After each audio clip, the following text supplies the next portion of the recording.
রিয়া আর পাপ্পু ছিল একে অপরের প্রাণ। খেলাধুলা, দুষ্টামি, হাসি আর সব কিছুতেই তারা একসাথে।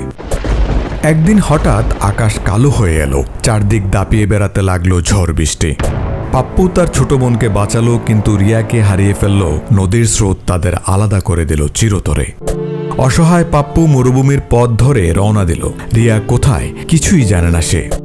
তবুও কপাল ভালো হয়নি, চোরের দল তাকে ধরে নিয়ে গেল, কিন্তু হেরে যাবার মতো প্রাণী নয় সে।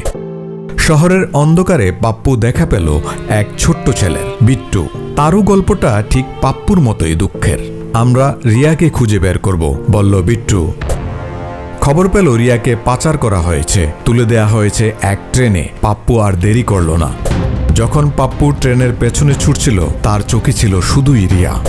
অবশেষে তারা মিলল ট্রেনের ভিতরে। কান্না, হাসি, ভালোবাসা একসাথে জড়াজড়ি করল।